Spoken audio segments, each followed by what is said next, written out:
Good morning, Mr. Morgan. Your breakfast is ready for you.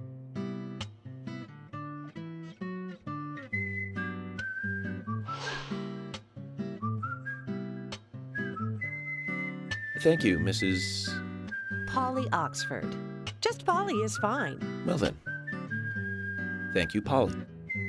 I'm starving.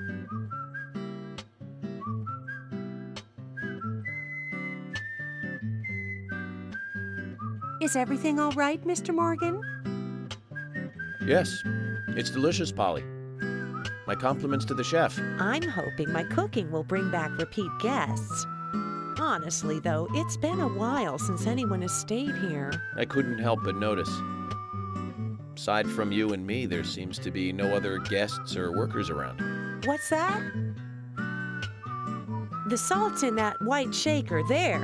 Thank you. I was wondering if there were any other guests or workers here. Oh, no one else. My husband and I used to run this place, but he's in heaven now. You've been working here alone since then. Must be hard by yourself. Oh my, we're all out of pepper. I'm very sorry.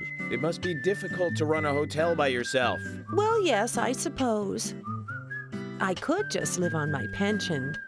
But I have to admit, running a hotel is kind of like a hobby of mine. That's nice. Polly, it might help to hear you better if you could sit a little closer. Oh my, Mr. Morgan, you're embarrassing me. So early in the day, too. I think I'm a little too old for you. And I still love my departed husband. May God rest his soul. I appreciate the invitation, but I'm fine over here. Polly, I can hardly hear you from all the way over there. You're exaggerating. This is fine. It won't do to be all clumped together with such a large table and cafeteria. We have to make use of all this space. Now tell me, that wound on your face, what happened? Let's just say I had some trouble during the last case I was working on. I'm sure it'll heal. It's just a flesh wound. Oh my, well, there's no need to be the tough guy here. I want you to be able to relax here. I've prepared a special room for you. A famous rock star once stayed in the same room, you know. Really? I feel honored. If you need anything at all, just let me know. I'll help you out in any way I can. Zach, the lady is offering to help. Do you want to ask her about the town? Say, Polly, what can you tell me about this town? Well, let me see. You might know this already, but the town is called Greenvale. It rains here quite often, but it's a nice place, surrounded with nature. It was a big and prospering lumber town until not so long ago. We used to have a population of over 6,000 people. Less than a tenth of them left now. This hotel was built back then. We saw plenty of guests in those days. That's why this place is so big for such a small community. I have so many fond memories from back then. I suppose the clock on the community center is quite famous too. The clock? Oh yes, it's lovely. It rings in the morning and at night to let the whole town know the time. You'll hear it many times during your stay. It's a beautiful sound. And you'll love it too, I think. I look forward to hearing it then. Anything else you'd like to know about? Yes, actually, Polly. Could you tell me about the shops around here? Shops? Well, there aren't many. It is a small town, after all. You can do most of your shopping at the Milk Barn convenience store. The couple who run it are a unique pair. I'm sure you'll get to like them. The A&G Diner is a great place to eat. They might be open even if my kitchen is closed. If you want to go to a bar, there are two. The Galaxy of Terror and the Sweary 65. I don't care much for either of them. Bars are for the younger folk. We also have a gas stand, of course, the art gallery, and even a gunsmith. You should be able to find what you need. Thank you, Polly. Well, Mr. Morgan, I'd better start cleaning up. You just take it easy. I'll bring your coffee out in a moment. Thank you, Polly. I have to warn you, though, I am very particular about my coffee. The very best you have, please. I understand. I'll be right back with it.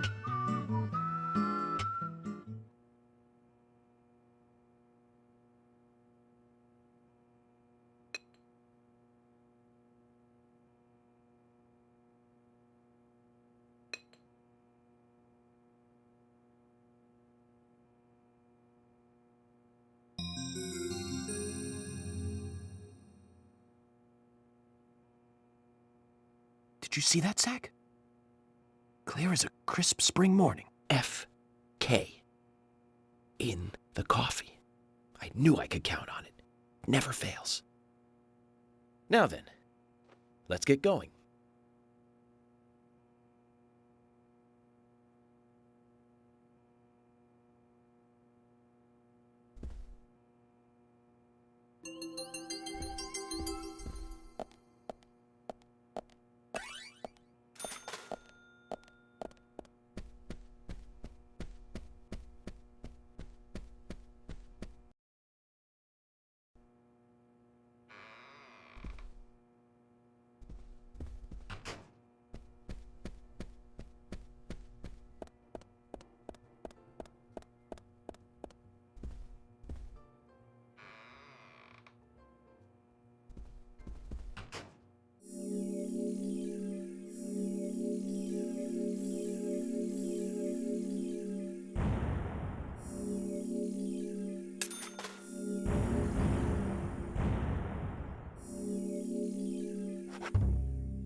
A police car.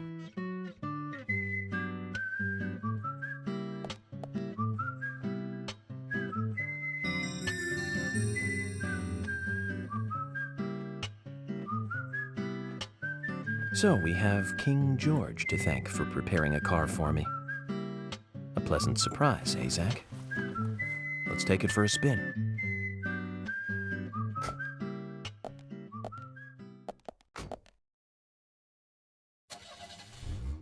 I have to tell you, Zach, this place simply amazes me. The keys were left on the front hood, and nobody stole the car. Values. This town has what the country needs. Values. Let's head over to the sheriff's department.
Zach, is there something here that you want to check out? We're supposed to go through Anna Graham's file at the sheriff's office, but if you want to act on a hunch, then I'm with you.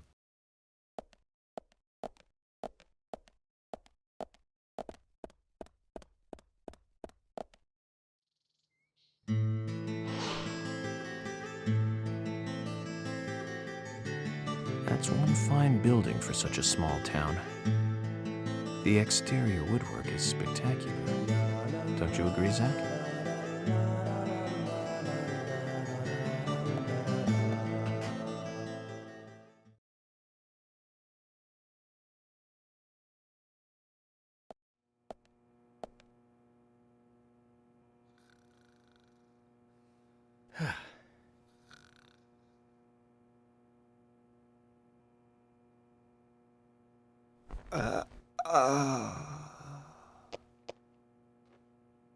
Pleasure to meet you, Agent Morgan. We've been expecting you. I'm Thomas McLean, the sheriff's assistant. FBI Special Agent Francis York Morgan. Please just call me York. It's what everyone else calls me. Very well then, Agent York. I believe I owe you a thank you for retrieving my belongings from my car. Thanks. Oh, no, just doing my job. I want to help do everything I can to help the investigation. I just can't believe Anna was murdered. She was such a bright and lovely girl. Did you know her well? Well, no, not really. But it's a very small town. I'm sorry. It's just that this is the first really big case I've ever seen. I understand. Just try to relax. Can I have a look at Anna's file now? Yes, of course. The sheriff told me to let you through to the meeting room, but I've lost the key to the cabinet where the files are. Why don't you take a look around while I go look for it? Okay. Let me know when things are ready. Zach, Thomas appears to be the kind and sensitive type, totally at odds with the monarch. Almost a good setting for a cartoon.